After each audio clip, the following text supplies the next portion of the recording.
And there is a Super Saturday in New South Wales tomorrow with 4 by-elections, and they're going to be a crucial test for the Perrottet government and really pandemic politics right around this country.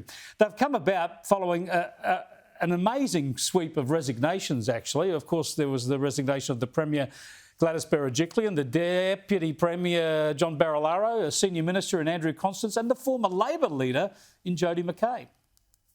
Resigning at this time is against every instinct in my being and something which I do not want to do. I love my job and I love serving the community, but I have been given no option following the statement that's been issued today. My family, I couldn't have done this. They gave me the privilege of being able to get into politics, and without them I wouldn't have been able to achieve it. They've paid the ultimate sacrifice. First of all, on Friday I was heartbroken to see my mate Glad having to step aside incredibly unfairly, and with all the speculation that's gone on around Gilmore, I want to confirm that I am no longer going to remain as a New South Wales Cabinet Minister.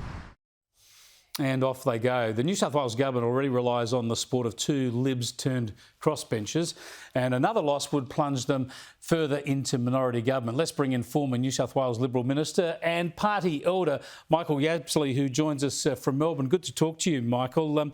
3 coalition seats and a Labor seat. Do you think I'm old enough to be called a party elder? I think it's a great title of respect. And I'll talk to you about why you're in Melbourne in just a moment. But with 3 coalition seats and a Labor seat going to a by-election, do you expect any of them to change hands? Oh, look, I think it's probably, as they say, over-egging the omelette a bit to call it Super Saturday. My hunch is that what happens tomorrow will be pretty much a status quo outcome.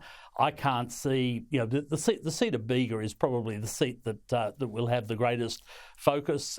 You look at Eden Monaro with a majority for the Nats of 12%. You look at a seat like Willoughby, Gladys Berejiklian's old seat with 21%, and Tim James is very well positioned there. I would expect that the ALP would retain the seat of Strathfield. So look, Bega is a little less certain, but I don't think the so-called Super Saturday is going to have too much super about it. Yeah, well, maybe the Sky News promos will have to change from Super Saturday to same Saturday from what you're saying there. I think one of the points about this... I think that might be closer to the mark. One of the points about this, though, is that the New South Wales coalition government, since Barry O'Farrell won government, has been a successful government in terms of what's happened in the state and the New South Wales economy, but it's churned through 3 premiers. And now you've got these 3 senior figures who have gone out for these by-elections. You've got a couple of other Liberal members who have gone to the crossbench because of various scandals. It's starting to get the look of a shambles about it, and it makes them pretty nervous for the next election, I would have thought. Oh, look, Chris, I think it's probably pretty typical of what happens over time. I mean, the flip side to what you've just pointed out is...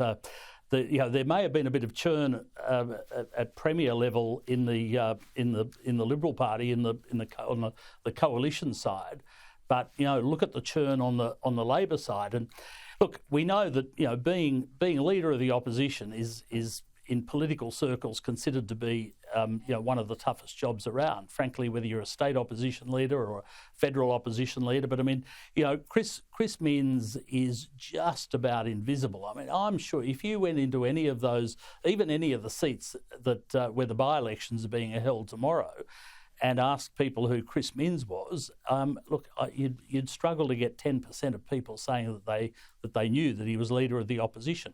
It goes with the territory.